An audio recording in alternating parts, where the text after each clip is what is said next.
I think it's important too that we gather together and try to have some kind of community, especially during these times where we might not be gathering with our family, our extended family, our friends community. So any time that we can, you know, get together and praise God together and grow in our community and fellowship is super important. So thank you for, you know, not giving up and trying to figure out creative ways for us to get together. It's so, so important.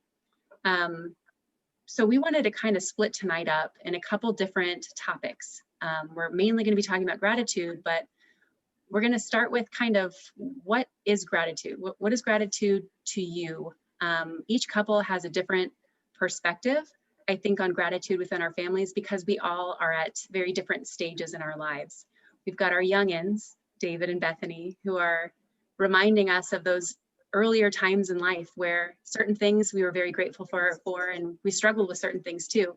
So kind of perspectives on that. And then Matt and I are kind of covering that middle of the road. We still have young kids at home, but we can kind of sense that freedom of them getting older and starting to eventually kind of move out of the house and what that looks like. And we're very grateful for that.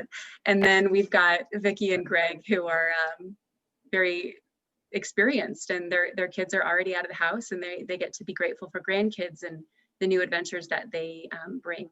So I wanted to open up this conversation a little bit and talk, what is gratitude to you all? Let's start with David and Bethany.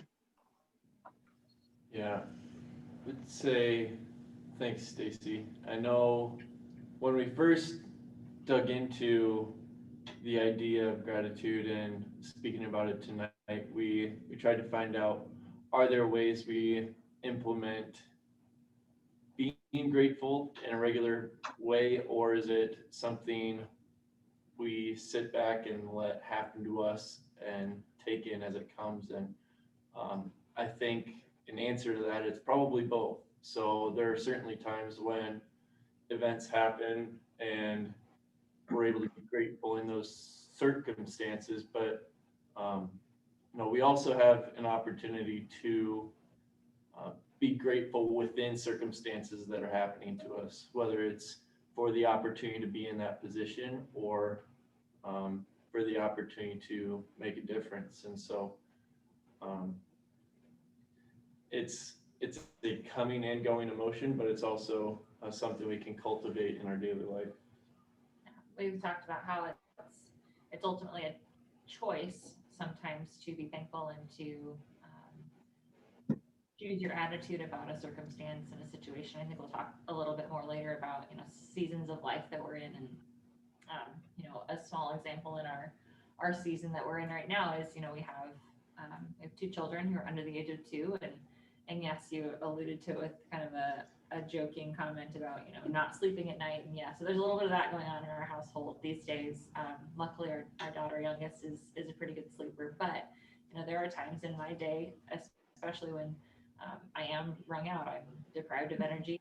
I've got two kiddos who are both in need of my love and attention. I can only do so much for each one of them in the same moment, and so it's in moments like that as an example where it's a choice of mine to say, okay, I'm really thankful. Like today, even I lifted the back seat. I had 2 kids early this morning who were both crying, and I said, this is hard. I don't like them both crying in the back seat right now, but there will come a day where they won't be back there and they'll be taking care of themselves and they won't be needing me in that moment. And so I just in that moment to get me through the rest of that drive, it was just an attitude shift. And no, I'm not able to get to that place every single time, and it's sometimes hard, but just even acknowledging that I need to, in that moment, shift my mind into an attitude of gratitude for whatever it is that I can find to be thankful for is important.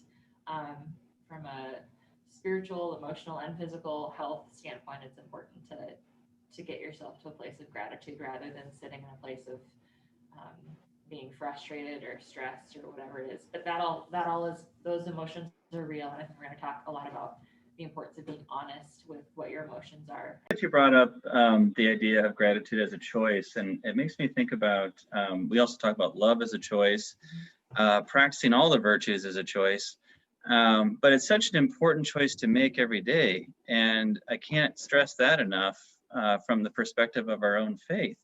because, you know, if you think about heaven, which is supposed to be an eternal feast, an eternal celebration, an eternal time of thanksgiving, that's what we're made for.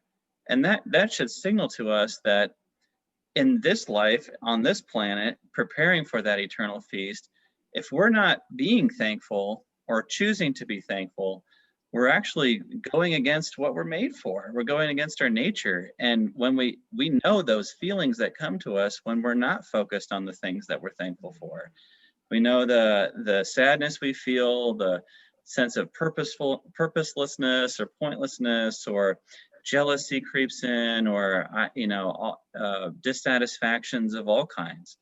And I think part of the reason that those emotions flood into our minds and hearts is because we're not being who we're called to be, which is a people of gratitude. Now, I'm not going to, for 1 second, stand here and say we need to have a smile on our face every day and everything needs to be lovely. I'm just saying that we are called, like you said, and that's why I wanted to call that out. We're called to make a choice every day. I might not be happy, but damn it, I'm going to find something to be thankful for. If I don't, then I'm on a slippery slope. Yeah. Kolbingers, what do you think? What is gratitude to y'all? Go ahead. Yeah, it's nice and think, you know, we can, you know, is grateful for. But I do like what Bethany said. Yeah, it's a choice and it's a mindset. I mean, when one of our daughters was little, if something happened, oh, the whole day was ruined. And so we started a happy book. And when she got in that mood, we say, okay, instead of complaining, what's one thing you have to draw a picture of something that made you happy today, just to reset and to get her thinking about, yeah, perhaps the whole day wasn't ruined. And so I think that, yeah, it is a mindset that when you find yourself going down that slope,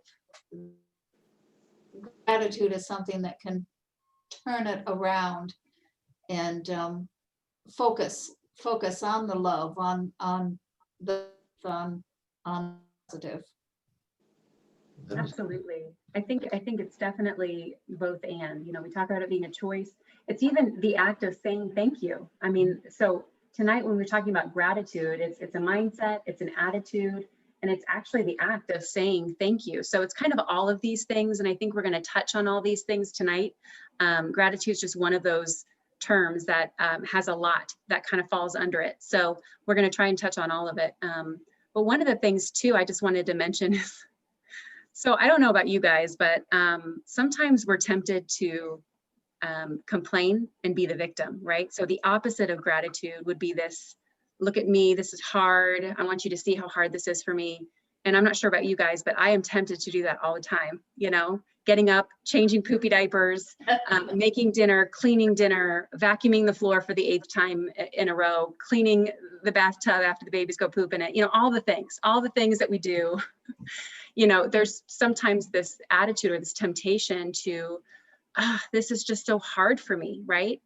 And when I choose the opposite of gratitude, I'm choosing pride. I'm choosing to suffer and for everyone to see how hard this is for me, rather than choosing gratitude and flipping, right? And seeing, oh my gosh, I have healthy children, very healthy, regular children. You know, I have a beautiful house that I get to clean. I have a stocked pantry and full fridge. Do you know what I mean? So when we choose to find that mindset, to get the happy book out, right? All of us have that happy book in our minds, and to flip through and say, what are we happy for?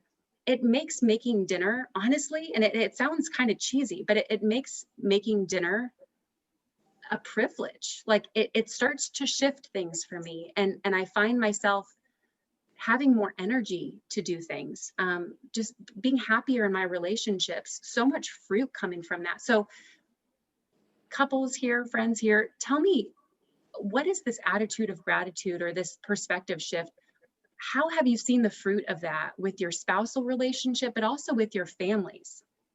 Well, I want to jump in real quick, by the way. as her spouse. Yeah. He does a lot. I'm not saying I do it all. He does. Yeah, we need like a disclaimer that. So you do clean out the bathtub? Is that what you do? I don't think he does that. I get crazy. Anyway, something you said, and this is not scripted, something you said made me think, Stace, about being seen, right? How important it is that we're seen, that somebody sees us. And especially in this time of social distancing, and like to be seen is at a premium. And I think that there's a really big connection there between being seen and gratitude. And so one of the things that we started doing around our house, so that I let her know that I appreciate things that she does and vice versa. We don't do the happy book. And by the way, I barely fill out a happy post-it. So the things that what we do then is I'll say to her, you know, I see you. I saw that you did blah, blah, blah. And she'll say that to me. So this idea of seeing one another, I think, plays into the idea of being grateful. Any of the other couples? Well, I think I would like to just throw in the part about us choosing. I know I've struggled throughout our whole marriage at different times. Grateful, when you're different in your career, it's hard to that somebody helped me get there. It wasn't all on my own. This idea that we're self-made people, hold ourselves up by our boots, we did it all ourselves is a bunch of garbage. What has helped me through all of that is always to remember that God first chose me. I didn't choose him, and I may think I'm looking for him and trying to find him about the things to be grateful for, but he's always been chasing me. He's like that hound of heaven in the old poem. I mean, I just have to stop long enough to get caught. And I think that's always helped turn my days or times around, that who I am. Chose me even as as bad as I could ever be. He's always going to be chasing me. So I like that, the mindset and stuff, and it's all good. But I think we always have to remember that he's chasing us. He'll find us. He'll keep going till he finds us. So. But you, David and Bethany, have you found kind of some fruits of gratitude in your lives? Absolutely, and I think the fruits are easy to recognize, right? I think implementing it and enacting it so you see that fruit more often can be the real challenge. So I know being grateful in our relationship or in our marriage or even around the house has certainly helped our communication, and certainly allows us to have better conversations and helps us manage and parent the kids better. But it's easy to let life kind of take the wheel and just run you around, but taking a step back and gratitude really allows you to kind of gain control over your own emotions and over the situation, and allows you to take a step back and say, all right, now how can I, this is actually good, and reflect on what's good in the situation allows you better to handle the situation. So I think from that aspect, the fruits have been great, but it does come down to trying to take control of a little bit of self-reflection, and humility all comes into that. I know, Stacy, you mentioned, pride and what get, and I think your picture. And as I think about even like this season that we're in, both season of like harvest, or both of us work in agriculture. I currently am on maternity leave with our littlest one. So like in this season of life, we're especially busy and just busy in a different way than we would be in another season. So David with work and not being as available as he might normally be to help with the kiddos at home, and then just less time for each other because he is working more, and we have now 2 children to devote our mutual attention to. So, you know, as Stacy and Matt talked about or just mentioned, you know, just being seen. So for me, myself, and then I know for David, just me recognizing and verbalizing my gratitude for the things that he is doing when he is able to be home. I know that means a lot to him. Words of affirmation and just words of thanksgiving for the things that he is doing when he can. I know he'd like to do more. I know that he sees and then oftentimes hears me, I'll say the word vent about, you know, whatever hardship I had that day or frustration I had that day, because I have them every day. And I'm figuring it out. And some days I'm able to get to a bigger place of gratitude better than I am on other days. But yeah, just verbalizing that is so important, especially right now in this season that we're in, because if neither of us verbalized what we were thankful for, the other person doing, or if David never said like, wow, you did a lot today to me, then I don't know, I'd never, like, I know it in my head probably, but if just him saying those words to me, especially in this COVID crazy year that we've been, like, no one else is seeing what I'm doing. Not that it's important that no one else is seeing that, but man, it means a lot to me when he does say like, you're working really hard and the kids really love you. Like, or Nathan really loves you, or Mary really loves you, you're a great mom. Like, just him saying those things to me, oh my gosh, even for the just small little things around the house that, you know, took a lot of my time that day, for him to recognize that and say it means a lot. And so I know that in my head and make sure I really try and say those things, verbalize those things to him too, for what he does. Right. Absolutely. It's important to say it, and it's important to hear it. And so if you're in a relationship, whether it's spouses or families or, you know, whatever it is, thank the people around you. I think not only does it help them and give them that same affirmation of just knowing, okay, you know, you're worth it, you're loved, you're seen, you're encouraged, but it also does something for the sayer. You know, I will say for me, when I compliment my husband or when I recognize what my kids are doing, there's a sense of pride and satisfaction I get from saying it too. You know, we as Catholics and Christians, there's something about the spoken word. You know, there's power in the spoken word, and God works in that. God works through not only the words we hear, but the words we say. And so when we bring in gratitude to our families, to our lives, whether we're speaking it or receiving it, whenever we're introducing it to someone or some kind of relationship, some kind of, you know, transaction, conversation between someone, when you're bringing gratitude into your life, so much fruit, you know, there's so much fruit that can come from it, on both ends. And I definitely think it's always worth it. It's always worth it to say it, even if you think it, but just to say it out loud. There have been many times Matt and I, thank you, Jesus. I mean, people might think I have Tourette's, to be honest, because I will be driving around and I'll see a parking spot. Thank you, Jesus. Right. And I'll just it's just this thing. It's like above, like we have this, you know, different signs in our house. And one of them is just thank you, Jesus, because that's something we say all the time. And we want our kids to say that. And we want my dad growing up, whenever we would say, you know, thanks to my mom for cooking the meal, she would say, you know, thank your dad, he's the one who paid for it, right? And and then my dad would say, don't thank me, thank God. Like it was just something that was kind of ingrained in us as kids. Don't thank me, thank God. So whenever someone says thank you to you, you can definitely take that too and even kind of offer it up to Jesus as well. So lastly, I kind of want to recognize too, before we move on to the struggle, I guess this is a good transition. You know, our world teaches us that success, like Greg, what you were saying, it kind of pull yourself up by your bootstraps, being able to provide, always wanting more.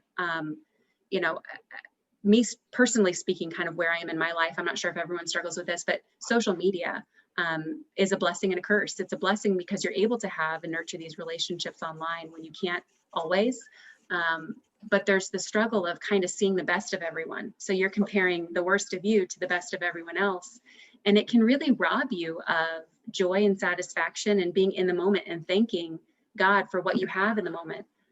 Because sometimes we don't recognize what we have because so-and-so has it better, or what we think so-and-so has it better. So how does gratitude in your life combat that? How does it kind of swim against the stream, so to say? By the way, I've always been jealous of Greg Kolbinger's James Taylor looks and radio voice. True. I've got a great story to tell you about vacation one time about that, man. You know, I would just speak for myself on this. You know, the joy and the privilege of being a deacon. I see that a lot, Stacy, when we're invited into people's lives. And I work a lot with hospice patients and patients who are dying, who help out funerals. Realism, you know, comes in at that point. What really, you know, those things that we should be saying to our loved ones all the way along, and we wait till the very end if we're lucky to do that. Sometimes we're not lucky enough to be able to have that time. Just helping with the sacraments, I think, you know, you see the whole life circle as it was as a deacon. You know, we're doing baptism, so we're bringing people into the family of God, and I love those lines that we ask the parents. Parents, do you understand what you're getting into? And you know that they're not. And you know, when we look back when we were that age, we thought, oh yeah, we know what we're getting into. No, and you do a marriage and you ask the couple, you know, are you here in your own free will and no coercion, and you know what you're kind of getting into it, and the couples always say, yeah, we know we're getting. You don't. And then when we get to our age where we're at, do we know what? No more than that. It's hindsight is together in the cycle, and just being grateful for all the people that come through your life and help you along on that cycle. So, I think that's a good point about loss, Greg, that loss can give birth to gratitude. You know, just like you say, it puts everything in perspective when you're with people who are at the end of their journey. And obviously they're getting ready to make their next steps on their journey. So hopefully they're in that right frame of mind, but it also is a gift to you, you know, to sort of reprioritize and sort of remember that life is precious, life is fleeting. And and really, I know you know this, but I'm just saying it, that the people you're with are really gifts to you. yeah. It's wonderful. Yeah. It's all gift. Yeah. Well, speaking of this idea that, I don't know, I don't know about you, Bethany and David. When I was up to here in children, which is like for the last 12 years, off and on. And what I mean by that is you just seem to kind of feel like you're tapped out, right? You're tired, you're exhausted. You'd love nothing more than for someone to take the kids so you can, I don't know, go out to eat and finish your meal while it's still warm and chew it. I don't know, just, you know, things like that, just, you know. And then I have, you know, women who've lived through it and they say, you know what, be grateful for these times. Be grateful for these times. And a part of me is like, you don't remember, do you? You don't remember how hard this is. Like, so sometimes we tell people they ought to be grateful, right, for what we see in their lives, because sometimes it's easier for someone to tell us because they're not living through it. So let's speak to gratitude during the struggle. I mean, we're human. We struggle with things. We suffer. Sometimes we go through moments or weeks or months or just kind of seasons in our life where we're tapped out and it's hard. And Bethany, I'm remembering some of the hardest times in my life or where you're at right now. And this isn't to sound dramatic, this is true. And I haven't had a hard life, I guess, but I remember trying to get my Grace to go to sleep, and she had colic really bad. And I remember like rocking, just like crazy lady rocking in my closet, like holding this baby and saying, please stop crying, please go to sleep. Because she wouldn't sleep longer than 40 minutes. And this was days of this. And I was like literally like mentally needing some assistance, right?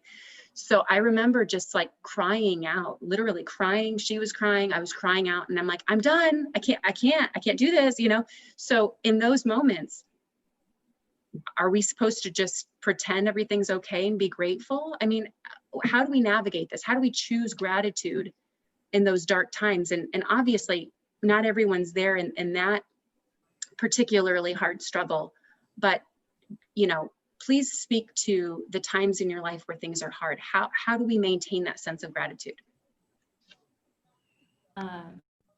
Yeah, whether it's in, you know, like the day-to-day right now, everything you just, I don't have Mary's not a colicky baby, but certainly there are the frustrations that come daily with a newborn and a toddler. Speaking specifically to this question, there was a time here 3-4 weeks ago where I was at a point, just we're in just a circumstance in our life where I was really struggling with gratitude and getting to a place of gratitude, and I'm still working through that in this season, just over a circumstance in our life. And you know, David was asking me questions that night about it, and I was struggling to verbalize those. I didn't putting them out there because I didn't like what I had to say. I wasn't coming from a place of gratitude. But eventually I got to a place where I did verbalize those, and I was really honest with David, and who of all people in my life could I be honest with but my own husband? But even in that moment, I didn't want to be totally honest with what I was feeling because it was ugly and I didn't like it. I still don't like it. But at least, you know, I can think back to a specific conversation we had where I finally voiced feeling, and that in and of itself, that process of verbalizing how I was really feeling it had to happen. Just like you commented about, you know, crying out to God while your baby was crying. You know, you had to do that because that's what you were feeling. You had to get that out, and just like I had to get out honestly what I was feeling in that moment to even start processing and getting to a place of looking for the things to be grateful for about the circumstance. And it had to happen. And that's I think what we want to talk about is, you know, it's important. Like, yes, we have to get to a place of gratitude. We should. That's what's right and good and true. That's what we need to do, especially, I mean, as Christians who have so much to be thankful for in this world that we live in, be thankful for with these lives that we've been given. But everyone has circumstances in their life that are hard in their own way, and we'd be fooling ourselves if we didn't address those feelings that we're dealing with. So that's an important step to get through. And something that, sorry, if you want to comment, you can. But something I was going to say, and we might get to this later too, but one tool that I've used in the past and probably need to use more of is writing. If I don't want to put all the yucky stuff out there right away for David, and in that moment I didn't have time to sit there and, you know, write. One thing I like to do is to write things out, to just start that process, because David doesn't need to hear all my yucky all the time. That moment he needed to, but that's one healthy way of me to process some of those things is to write it out, and then later start to begin that process of focusing more on the things you have to be grateful for. But it's important to have an outlet to write what you're feeling, or to get out what you're really feeling. Yeah, I think a lot of what fed into that too, and what helped in that circumstance was, you know, giving it the time and not talking about it in that instance. Because a lot of times you can get wrapped up in, all the bad that's associated with it, and can kind of get removed from looking at it objectively. And so, we kind of had to take the time to step aside and, come back to that conversation later. And sometimes that's exactly what you need. And so, but it's important to recognize that whether it's your spouse, whether it's a friend, whether it's someone in the community, that, someone's there to listen, and whether it's, taking some time for yourself to write down, or whether it's, who is there that I can fall back on, who's there as part of my support network, who can I talk to? And that can be a really big help in helping you process those times, circumstances, situations, because no, not everyone will be going through exactly the same thing, but some having a conversation with someone to help process what you're going through. So. Yeah, I appreciate that. Thank you very much. And I think what you're both saying makes me think about gratitude, not only as a choice, but gratitude as a feeling. And we want to acknowledge the feelings that we have. And sometimes we have feelings that are in the way of the feeling of gratitude. And we have to acknowledge those feelings first and deal with them before we can have a feeling of gratitude. And we can always choose it, but we aren't just, intellectuals. We also have spirits. We also have hearts, and we have desires, and we want to have things that we want to desire to be grateful and feel that feeling of gratitude too. And I think it's just important to acknowledge the fact that if there are barriers, emotional barriers, I'm feeling anxious right now, I'm feeling depressed right now, I'm feeling sad, I'm feeling flipping mad right now, whatever it is. And you mentioned, David, an outlet. Maybe it's your spouse or somebody in the parish or a friend or a coworker, but there's always God, right? There's always God, and it's our prayer life that gives us that platform. And if you're concerned about letting God know your real feelings, then just read the Psalms. And the Psalms are loaded with people sharing their real feelings with God. Like, where are you, God? You've dropped the ball on this one, God. You promised to do this for us, and I don't see that promise happening, God. You left me alone, God. I don't know where you are, God. I mean, the Psalms run the entire human gambit of human emotions, and it's a wonderful companion to have with you. And again, we have to clear those other emotions out that compete and block those emotions of gratitude too. We have to acknowledge those things that are in the way first. We can't pretend that we're grateful all the time when we're not. So I will say real quickly before I ask Greg and Vicki, because I love your perspective on how to take the shift of suffering. How do you shift that suffering, the hard parts to gratitude? But I will say Matt is the one who changed my prayer life. When we were when the summer we met during Totus Tuus 2006, I remember him and I talking, and he encouraged me to be honest in my prayer life. And for whatever reason, me yelling at God, like the little girl in me was like, no, like you don't yell at your dad, you're gonna get like popped in the mouth, you know what I mean? Like there's just this, good little girls don't yell at their parents. And I think what took my prayer life to the next level and my relationship with God to the next level is honesty. Bethany, you said it yourself about David. You're like, if there's anyone you can be honest with, it's your spouse, right? No one shares a more intimate bond than you and your spouse. So likewise, if you want an intimate bond with our God, be honest with them, right?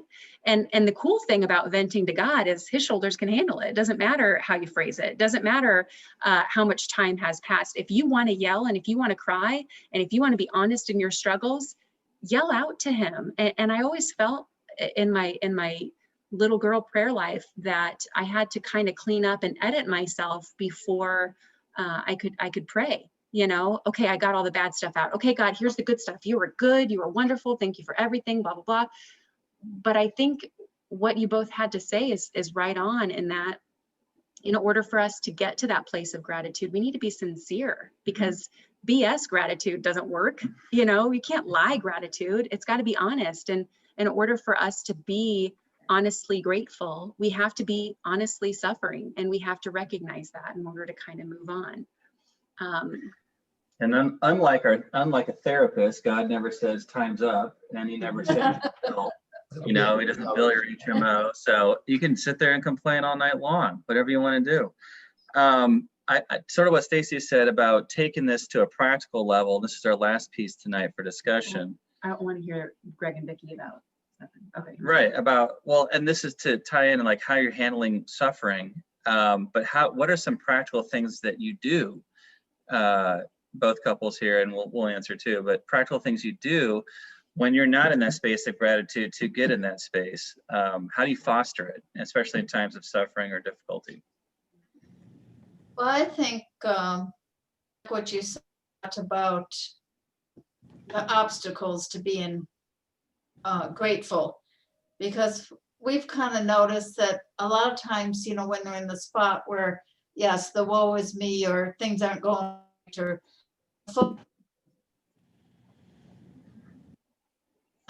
you know, what's going with you, and found if that out, that helps too, to just try to focus outward, if it's focus on other people, or if it's do something that you usually don't do, just to take a break. You know. I think that's a good you do thing that kind of popped in my head immediately on that is discernment of spirits, so to speak. And I have to say a big thank you to Barb Bennett, who many years ago introduced me to the Ignatian way of looking at things in the Ignatian exercises, and trying to discern where your thoughts are coming from, where your consolation or where your sorrow is, and just talk that out.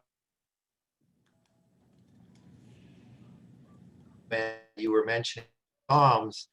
I remember Abbot Gregory Poland, who was the abbot down at Conception when we first started our training, and he said, you know, the Psalms are things that you have to become, you know, really familiar with, and the only way that you can become with them is to read them. A lot of commentaries on the Psalms, read the Psalms. And it's exactly like you at every that you can imagine. I think it, as Vicki said, for us, you know, looking on our life over, you know, the rough times, good times, I think we were too much self-centered, and you know, thinking we're the only ones going through this. And it's good to have those mentors, those people that you can talk to, those people that are your age, certainly, but we have that older, don't do, you know, the young, because they can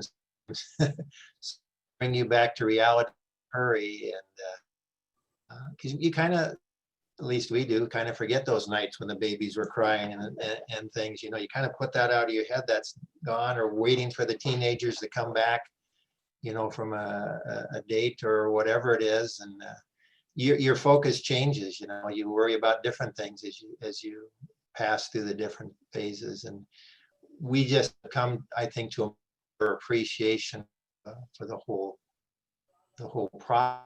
Doesn't mean that we've figured it out, or, you know, a good time, but we go back to center, which is a God, you know, and you know, don't be saying, I love the fact that you're talking about yell at him, or, you know, tell him exactly what you're thinking. I think that's a hard lesson for all of us to learn. And we come to that at different stages.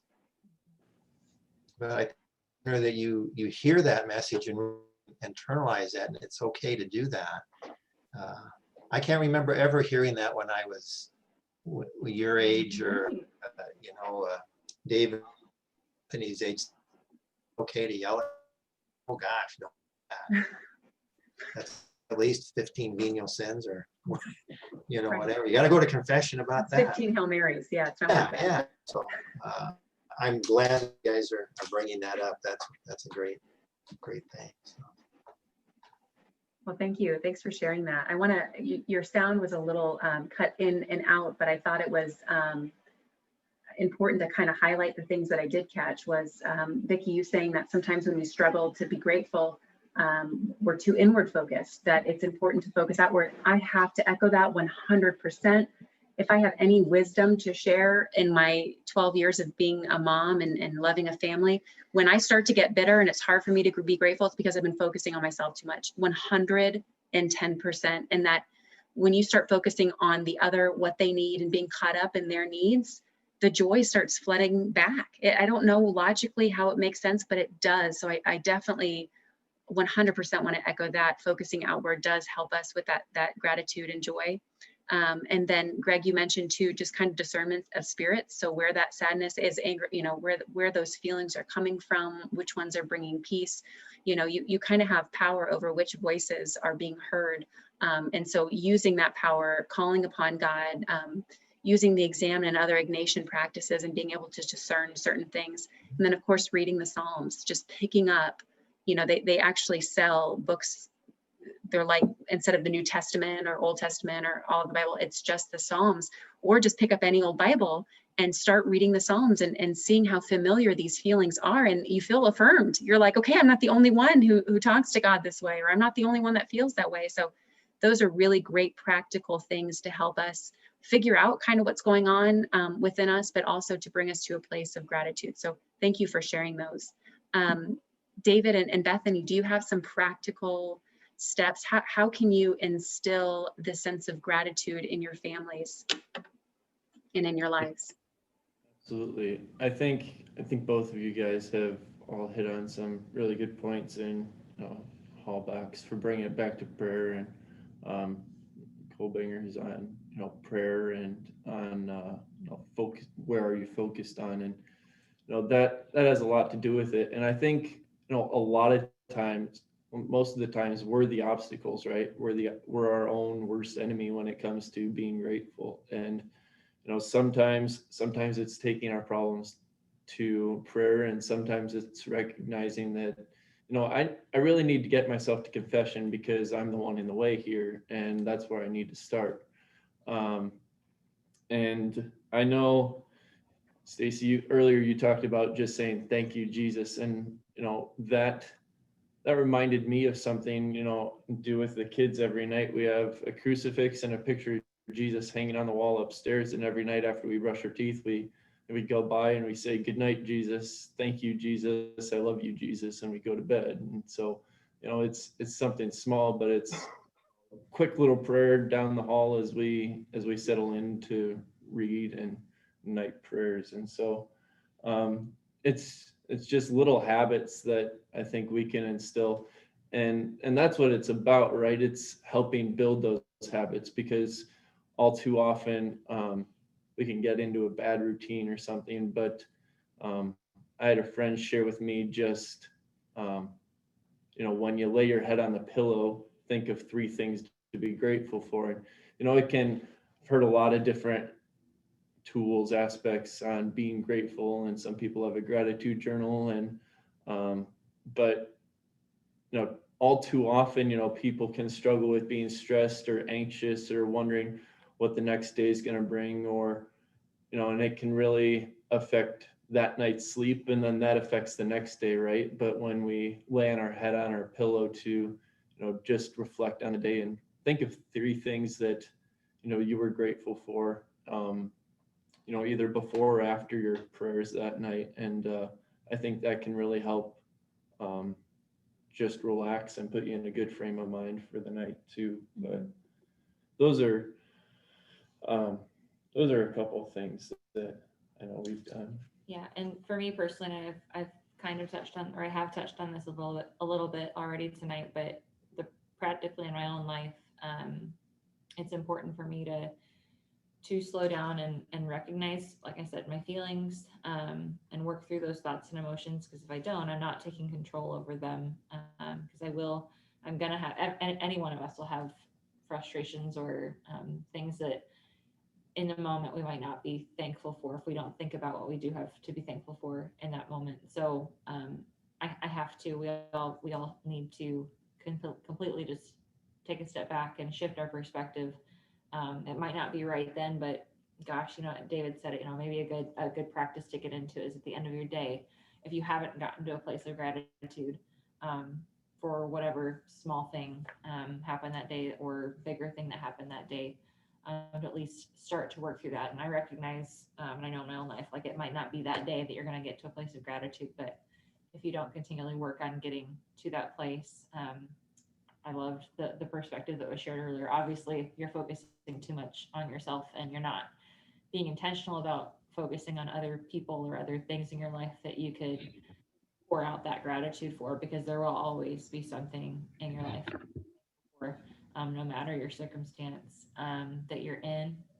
So it's important that you're continually, and that I'm continually working towards that place of gratitude. If I'm not, I'm making that choice to not be grateful, and that's on me. I Right. think it's easy for stress to lead to more stress, right? Mhm. I think it's also, I think the opposite is true, right? I think once we've put ourselves in the frame of mind of, little things to be grateful for, we start opening ourselves up to the bigger picture and recognizing, the world around us and starting to recognize it. And it becomes more of a state of mind. And so as it comes to us throughout the day, we're able to recognize those things to us and we can better approach whatever life throws at us. So I think it helps cultivate it and foster it, as we were talking about. But I think that can certainly help get us past some of those more stressful times. For sure. I absolutely agree. And I think too, what you mentioned about confession, when I was a youth minister, I used to talk about kind of grace and how that plays into the world we see, and being able to talk to people. Everyone wants to be happy, right? Everyone wants to have a happy life. And sometimes we see the world, it's like we look through lenses, right? We have these lenses, and every time we sin, it's like a smudge on our lens that we see the world, right? And it's like we see God and what he does in our lives with our hearts. And it's kind of the same thing with this lens that we see God through, and that when we sin, it gets smudges all over our hearts. And that every time we go to confession, we're able to wipe that lens clean, right? So it gives us a new perspective. When we return to the sacraments, confession helps us to wipe that slate clean. It helps us to wipe that lens clean so that we can more clearly see God working in our lives and see the blessings that he gives us. And on that same token, I wanted to talk about Eucharist to kind of sum up our night, because Eucharist means Thanksgiving. Eucharist is the source and summit of our Catholic faith, and it should be the center of our lives. So living out as a Eucharistic people, instilling this sense of gratitude, it helps compel us to live out, to love others better, because when we're happy, when we're fulfilled, when our relationships are good, when we see that God is working in our lives and we're grateful, whether we know it or not, it spills over beautifully. It's like an overflow. And so when we're working, when he and I are really good, and our relationship is good, and we're jiving, and we're kind of, is that a word, jiving? I don't know. When we're having fun together and working well together, our kids see that, right? And our kids are happier because they see mom and dad are really good. They're getting along. It makes us feel happy. So when our family is in that jiving, I'm just kidding. When our family's getting along, it does that to the community. And then when our community is doing it, does it, and it just keeps going out, and it's contagious, and stress begets stress, like you were saying, David, but gratitude begets gratitude. And the source of that, if we're struggling with it, run to the Eucharist, run to confession. Something that Matt has helped our family to do is, after we receive the Eucharist together as a family, we'll go back into our pews, and then we'll all ask, okay, what do you name one thing that you're grateful for? Because we really want to link to our kids that when we receive the grace of the sacrament of the Eucharist, we want to instill within them that this is a prayer. It's a prayer of thanksgiving. It's something that we are celebrating. We're celebrating that God did this for us, and we're thankful for that. But we also want to recognize how he's acting in our lives, and to speak that and to be grateful for that. So I think my advice, I guess, in all this is the sacraments and going to the source of grace and what's going to help us to live out being a Eucharistic people and to live out that sense of gratitude. And then effortlessly letting that kind of overflow into our families, into our communities, into our cities, into our states, and just keep going and going and going, and letting that gratitude kind of flood. Wow. Okay, I got nothing. I'm like, okay, let's everyone talk, and then we'll let Matt add in as it's already been said. No, I Anything? got one final word. Let's see, one final word. We talked a lot about gratitude tonight, and I think a sister of gratitude is praise. And I think praising God, and again, you can find psalms of praise in the book of Psalms, but praise is when we just acknowledge God for who he is. And he's Lord of all, and he's sovereign, and he's King of the universe, and he's Father, and he's love itself. And when I think of God and pray to God in terms of praise, and I do this especially when I feel very down, very vulnerable, very tempted, very angry, very scared, for all the reasons I just mentioned, to call out God, to call on God, and to identify God as sovereign Lord, as King of all, as having the world in his hands, including you and all of your concerns. Boy, it really puts me in a good headspace to eventually get to a place of thankfulness. It's a way I level set, and it's a way that I talk about bad spirits and good spirits. It's a way to quiet the bad spirits and, the bad voices that we tend to listen to sometimes. And so praise. And one of the best books I ever read was by Merlin Carruthers, and it was about his time in prison. He's an evangelical preacher, and From Prison to Praise is what it's called. It's not a big book, it's really small. From Prison to Praise, and it's about his time as a prisoner and how he discovered praising the Lord as his salvation. So I'd recommend it wholeheartedly.